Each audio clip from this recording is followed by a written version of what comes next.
GES isn't the only manufacturer of these internal modems. Dr. O'Halloran further investigated a Florida-based company, Optech, and found the following on its website. Modem communications and results transfer capability from the precinct with the Optech 3P, Eagle, and regional accumulations with the SmartPack receiving system. This alarmed O'Halloran because, quote, the presence of an internal or hidden modem which could allow access to the computer without anybody's knowledge. At that point, Dr. O'Halloran contacted Ronnie Duggar, author of a highly acclaimed November 1997 article in The New Yorker about computerized election fraud. For those who are interested, you can read one of Duggar's articles here. There's a link. Another detailed article on vote rigging via these insidious machines is here. There is another link. Quote, a modem in an election computer would be highly suspect, Dr. O'Halloran quoted Duggar. Quote, you can't insulate a computer from outside communication if you have a modem in it. There would be a subroutine in the source code program which would cause the results being turned into the central computer to be phoned into you so that you could find out how many votes you needed to steal the election, unquote. Here's another example. Voting Machine Fails Inspection by Robert Lemos, staff writer, CNETnews.com, July 24, 2003. University researchers delivered a serious blow to the current crop of electronic voting systems in an analysis of one such system's source code in which they concluded that a voter could cast unlimited ballots without detection. Using an earlier version of the source code that powers machines manufactured by Diebold Election Systems, the security experts, 3 from Johns Hopkins University and a colleague from Rice University, performed an audit and found numerous security holes.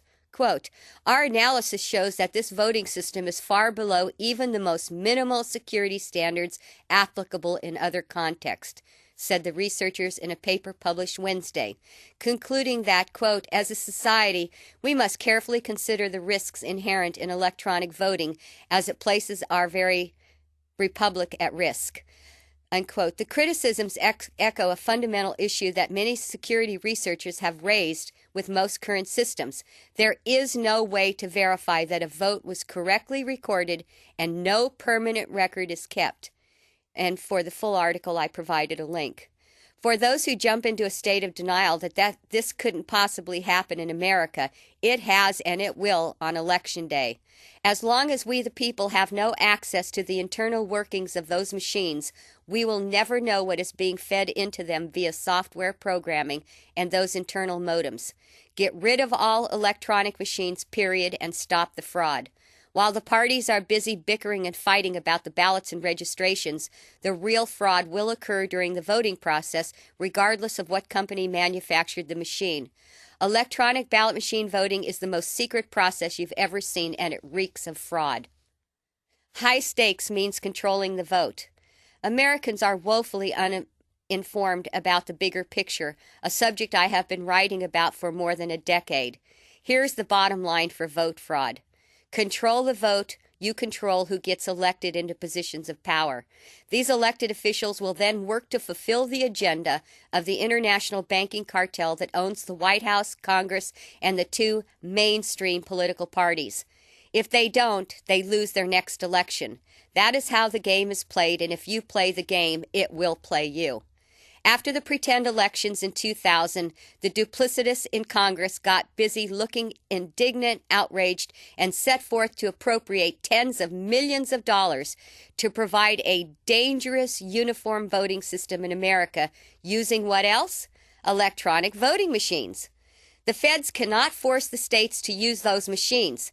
This is a 10th Amendment issue that the states must enforce and tell Congress to take a walk. The only way this will happen is through your legislatures and your county supervisors. Mark my words, we will never know the true vote count next month on Election Day, no matter how many times the ballots are run through a machine or how many lawsuits the Democrats file against the Republicans and vice versa. All of it is just smoke and mirrors. We will never know how many votes were actually cast for Michael Perouka representing the Constitution Party. In the end, America will get one of the two New World Order facilitators, Bush or Kerry, jammed down our throats. As someone who has run for public office, put their whole heart into the effort, along with all the volunteers and the financial generosity of so many, I would rather have waited 4 or 5 days for a real vote count than to be cheated. I don't want election results at the speed of a button. I want a true vote count. 21st century high-tech technology is fine, but not for our elections. Speed should not be the order of the day. Fairness and impartiality to obtain an honest outcome should be the number one consideration. Do we really need to know who won the election 1 minute after 8 p.m. Pacific Standard Time? How come Peter Jennings and the big networks know the winners of so many races within a few hours of all the polls closing?